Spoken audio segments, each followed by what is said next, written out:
Hello বন্ধুরা, good morning. কেমন আছেন আপনারা? নিশ্চয়ই খুব ভালো আছেন। খুব ভালো থাকুন, সুস্থ থাকুন। আমিও খুব ভালো আছি। সবিতা গোস্বামী ব্লগ চ্যানেলে আপনাদের সবাইকে স্বাগত। লাইক, কমেন্ট, শেয়ার করবেন, সাবস্ক্রাইব কিন্তু অবশ্যই করে দেবেন। ফেসবুক পেজ থেকে যদি আমার এই ভিডিওটা দেখে থাকেন তো ফলো করে দেবেন প্লিজ। তো বন্ধুরা, আজকে আবার হাজির হয়েছি, আপনাদেরকে একটা রান্না দেখাবো। সবার জানা রান্না, তবু আমি কিভাবে করি আমি দেখাবো। আমি একটু অন্যরকমভাবে করি। আজকে আমি করব সর্ষে ইলিশ। সর্ষে দিয়ে ইলিশ মাছ করব। তা কিভাবে করব সেটা দেখাবো। তো আসুন দেখিয়ে দিই যে সর্ষে ইলিশ আমি কিভাবে রান্না করি। এই যে দেখুন, ইলিশ মাছ আমি ভালো করে ধুয়ে পরিষ্কার করে রেখেছি। এর মধ্যে হলুদ দিয়ে দেবো একটু, আর দিয়ে দেবো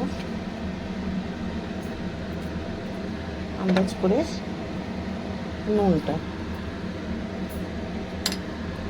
দিয়ে দিলাম। এবার খুব ভালো করে আমি নুনটা হলুদটা মেখে নেব। নিয়ে এই যে তেল বসিয়েছি, তেলটাতে আমি 4 পিস মাছ, ইলিশ মাছ ভেজে তুলেছি। সেই মাছ ভাজারই তেলটা রয়েছে, এর মধ্যেই আমি এই ইলিশ মাছটা ভেজে নেব। আমি ওটা ইলিশ মাছই ভেজে তুলেছি 4 পিস, এর জন্য এই তেলটা রয়েছে, ওর মধ্যেই আমি মাছটা ভাজবো। আর এটা করব আমি সর্ষে ইলিশ। তো আমি সর্ষে ইলিশ কীভাবে রান্না করি আমি সেটাই আপনাদের সঙ্গে শেয়ার করব। তো এই যে তেলটা গরম হচ্ছে, এই মাছটা আমি খুব অল্প একটু ভাজবো, হালকা করে। না ভাজলেও ভালো হয়, না ভেজে করলেও, তবে আমি খুব হালকা করে একটু ভেজে নেব।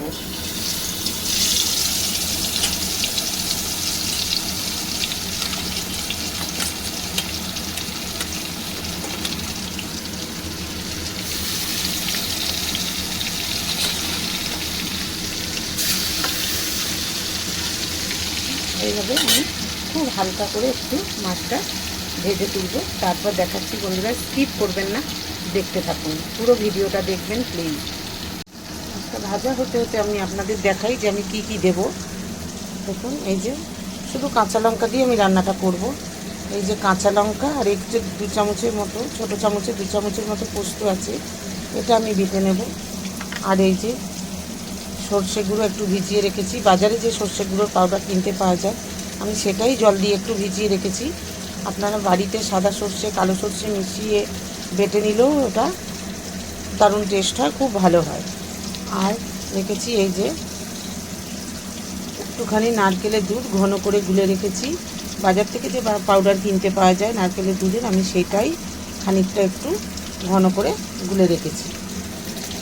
আর এই পোস্তটা, কাঁচা লঙ্কাটা বেটে নিয়ে আসবো। ততক্ষণ মাছটা দেখুন এক পিঠ ভাজা হয়ে গেছে। খুবই হালকা ভাজবো বলেছি, সের জন্য আমি উল্টে দিলাম।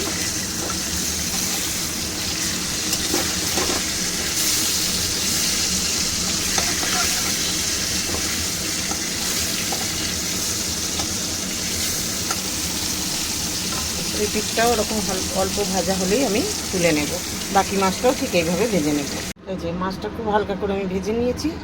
তেলটা কড়াই রয়েছে, তার মধ্যে আমি শুধু একটু কালো জিরে ফোড়ন দেবো। শুধু এই যে একটু কালো জিরে শুধু ফোড়ন দিলাম, ব্যাস, আর কিছুই দেব না। এবার একে একে বাকি জিনিসগুলো দিতে থাকবো। আমি দিয়ে দিলাম অল্প একটু চিনি, আর দিয়ে দেবো একটুখানি জল। মানে পুড়ে যাবে জিনিসপত্রগুলো, মশলাটা যা দিতে থাকবো, সেই জন্য আমি একটু জল দিয়ে দিলাম যাতে পুড়ে না যায়। এবারে আমি দিয়ে দেবো, দেখুন, ওই কাঁচা লঙ্কা আর পোস্তটাই যে বেটে নিয়েছি, এদিকে সর্ষেটা ভিজিয়ে রেখেছিলাম, সাদা সর্ষে গুঁড়ো, সেটাকে দিয়ে দিলাম।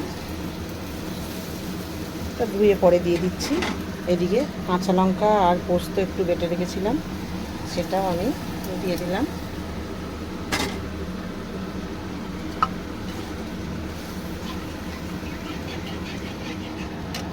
আন্দাজ করে একটু নুনটা দেব, দিয়ে দিলাম। এটাও দিয়ে দিলাম।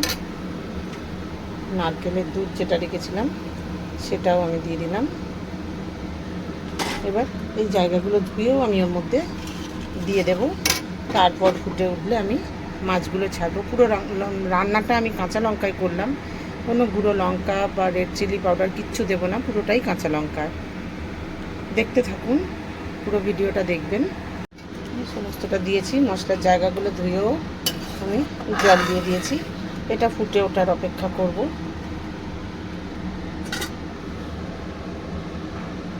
কাঁচা লঙ্কা বাটা দিয়েছি আমি 4-5টা। এবার যদি একটু ঝালটা কম মনে হয়, কাজে লাগবে, তার জন্য আমি 4টে কাঁচা লঙ্কা এমনি সেদ্ধ দিয়ে দিলাম। আর এতে দিয়ে দেবো অল্প একটু হলুদ, এই যে একটু হলুদ দিয়ে দিলাম, ব্যাস। আর আমি কিছুই দেবো না, জলটা ফুটে উঠবে, মাছগুলো ছেড়ে দেবো।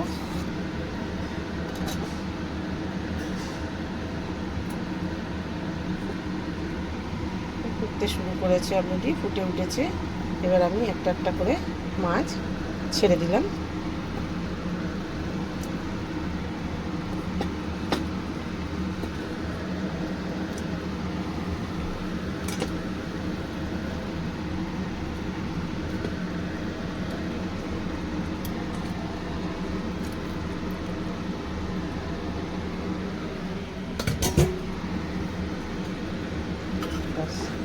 এবারে যেরকম ঝোলটা রাখবো সেরকম হলে একটু মাখা মাখা রাখবো, একদম পাতলা ঝোলটা থাকবে না, একটু ঘন ঘন ঝোলটা হবে।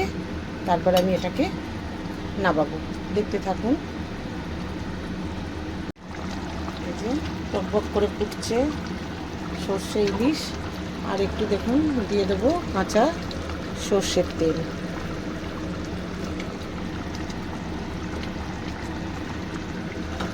খুব আলতো হাতে একটু আবার নেড়ে দেব।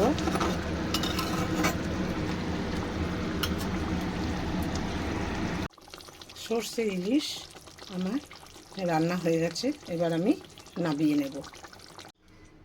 সর্ষে ইলিশ নামিয়ে নিয়েছি। ভালো লেগেছে কিনা অবশ্যই একটা কমেন্ট করে জানাবেন।